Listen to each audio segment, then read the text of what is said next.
Yo, what's going on, guys? It is Insanity here, and welcome to today's video. In today's video, I'm going to be showing you guys how to farm Ribula in Tiny Tina's Wonderlands. Ribula is the first main boss of the game, and he basically marks the end of the tutorial. This isn't really a spoiler kind of video, so I'm just trying to keep like the beginning of the game stuff out right now, because like I'm almost done with the game, and I don't want to like show all that yet. But don't sleep on this boss. He honestly isn't very easy to farm, especially if you're in the beginning of the game. If you're in the beginning of the game, you don't have any legendaries. All you probably have is honestly like a blue weapon, and you want to farm him for his legendary, which is the Boar's Breath. All bosses in this game, in fact, whilst playing through the story, aren't honestly pushovers. They're pretty difficult at times to farm. And this guide is also meant for beginners looking to kill Ribula consistently, not necessarily quickly. In this guide, I'm going to be showing you guys his attacks to look out for and recommendations on what kinds of weapons and spells to use in this fight. Ribula is found at the end of the Snoring Valley. In order to start farming him, you must first go to Brighthoof, aka the hub city. Once you are there, you are able to respawn him. And also, if he isn't respawning yet, just progress a little more into the story and he should start respawning. Once you've done this, travel back to Snoring Valley, and you got to make the long trek back to the boss arena. Once you first get there, just fast travel to the beginning of Snoring Valley. That's how you're going to get to the boss arena. Once you enter the catacomb area, you hit a save station automatically, so you don't got to worry about it. That's where you will respawn. Now, for Ribula's attacks that you must look out for, there are two big ones. The first one is his Lightning Strike. This attack, there will be a blue circle around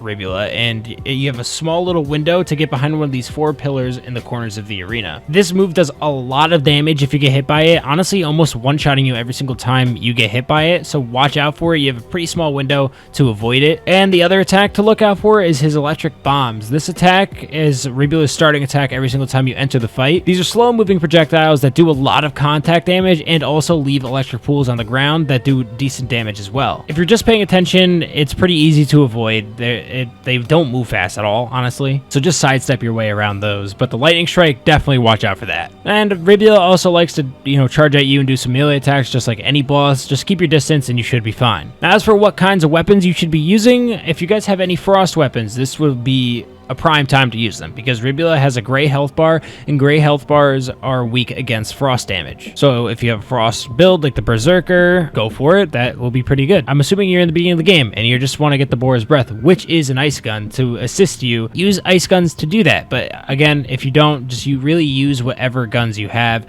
whatever the most powerful are. This boss fight just comes down to patience, and yeah, you'll eventually kill him with the amount of spells that you have. And then once you get that Boar's Breath, this gets a whole lot easier. And also, if you go down, there are frail skeletons scattered around while trying to attack you that don't do any damage, honestly. They will just help you get a second win. That's why they're there. Anyways, that's pretty much it for today's video, guys. If you guys did enjoy, please leave a like, as it also does help this channel grow. Hopefully, this does help you farm Ribula a little more consistently, and now that you know his attacks, it should be easier. Anyways, yeah, that's about it. It's Insanity, and I'll see you guys later.